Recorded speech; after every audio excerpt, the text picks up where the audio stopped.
ও মা, তোমার কত সুন্দর চাঁদের মতো ছোট্ট একটা মেয়ে হয়েছে গো। কি মেয়ে হয়েছে? তাহলে আজ তো আমার রক্ষে নেই।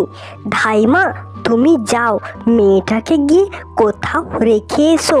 কিন্তু মা, এত সুন্দর ফুটফুটে মেয়েটাকে কোথায় ফেলে আসবো? তা বলছি ওটা করো, আর বেশি কথা বলো না, তাড়াতাড়ি যাও।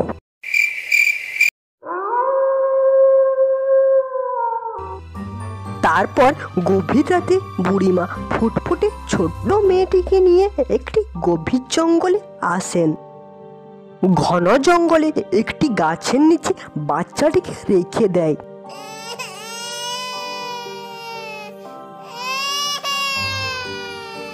কেমন মা নিজের সন্তানকে শেয়াল বাঘের মুখে ছেড়ে দিয়ে আসতে বলে?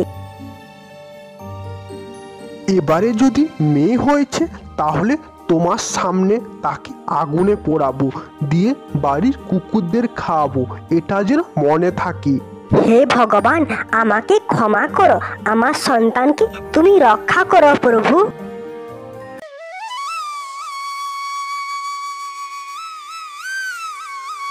পরের দিন সকালে একটা ছোট্ট বাচ্চায় ঘিরে সব বাঘেরা উপস্থিত হয়েছে। ওই রাস্তা দিয়ে একটি বাঘিনী যাচ্ছিল। হঠাৎ তার কানে বাচ্চার কান্নার শব্দ আসে।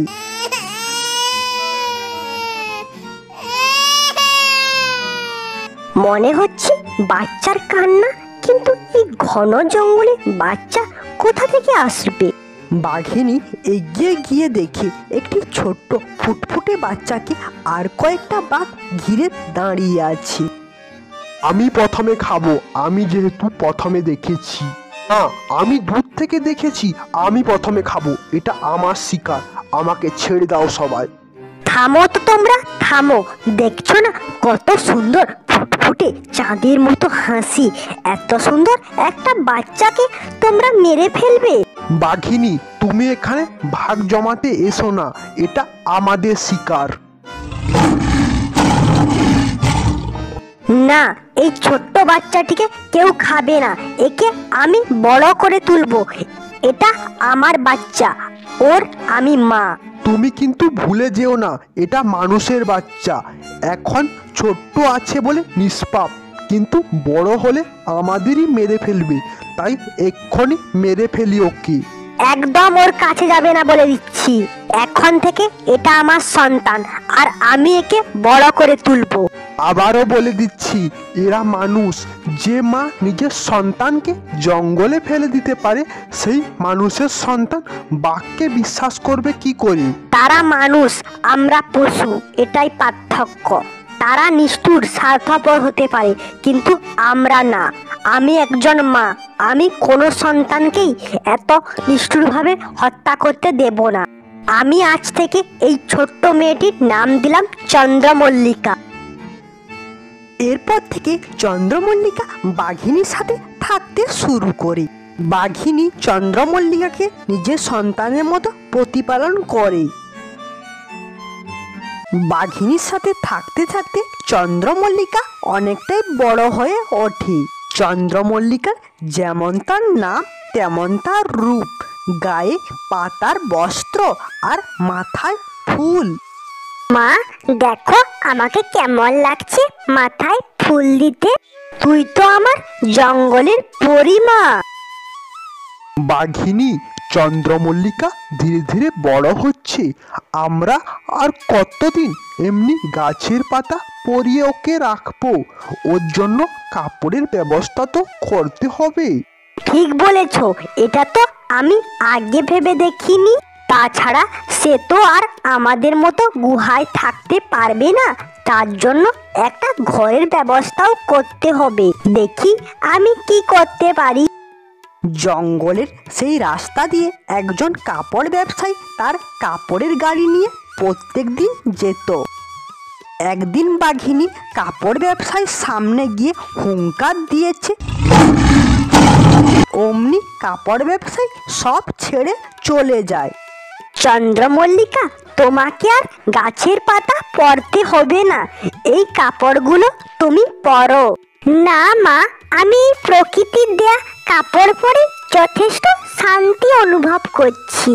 সত্যি তোমার যে বাবা মা সে কেমন এত সুন্দর একটা মেয়েকে জঙ্গলে ফেলে দিয়ে গেছে, তারা নিশ্চয় এখন ভাবছে। চন্দ্রমল্লিকার পিতা ছিলেন এক জমিদার। কি হয়েছে, মন খারাপ করে আছো যে?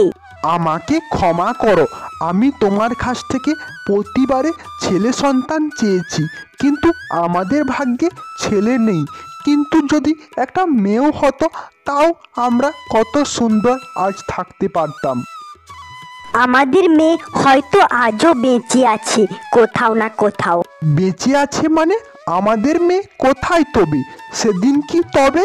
হ্যাঁ, সেদিন আমার মেয়ে হয়েছিল, তাই তার প্রাণ রক্ষার জন্য বুড়িমাকে দিয়ে দিই, যাতে কোথাও সে রেখে দিয়ে আসে। হে প্রভু, আমি কি ভুল করেছি? আমাকে ক্ষমা করো প্রভু, আমার সন্তানকে ফিরিয়ে দাও প্রভু। আমি কালকেই যাব সেই গভীর জঙ্গলে, আমার মেয়েকে আমি ফিরিয়ে নিয়ে আসবো। সত্যি তুমি আমার মেয়েকে আবার আমার কাছে ফিরিয়ে আনবে?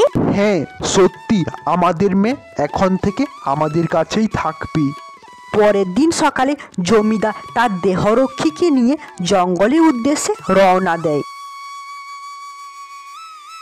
একটু দূরে একটা বাচ্চা মেয়ে, পরনে গাছের পাতা, মাথায় ফুল, কিছু বাঘশাবকের সাথে খেলা করছে। তাহলে কি এটাই আমার সেই ছোট্ট সন্তান? কে মা তুমি? এই গভীর জঙ্গলে বাঘের সাথে খেলা করছো? আমি চন্দ্রমল্লিকা, এরা আমার ভাই। আমার মা শিকার করতে গেছে, তাই এদের সাথে খেলা করছি। তাহলে আমার ছোট্ট সন্তানকে একটি বাঘিনী প্রতিপালন করেছে। কিন্তু তোমরা কারা, আর এই গভীর জঙ্গলে কি করছো? আমরা হলাম তোমার মায়ের বন্ধু।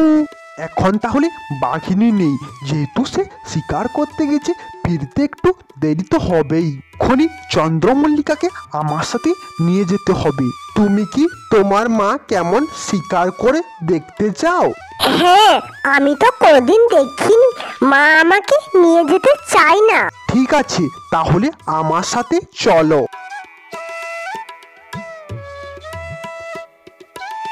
চন্দ্রমল্লিকাকে জমিদার তার বাড়িতে নিয়ে চলে আসে। তোমাকে কতদিন দেখিনি, কত বড় হয়ে গেছিস। কে তুমি? আমি তো তোমাকে চিনি না। আর আমার মা কোথায়? মা, মা, তুমি কোথায় মা? আমি তো তোর মা, আয় রে আমার কাছে আয়।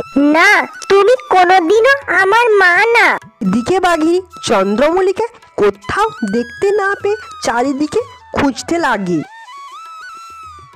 চন্দ্রমল্লিকা, চন্দ্রমল্লিকা, তুই কোথায় রে মা? মা, মা, দিদিকে না একটা মানুষ নিয়ে গেছে। এটা শুনে বাঘিনী আরো রেগে যায়। তখন সেই গ্রামে সে চলে যায়।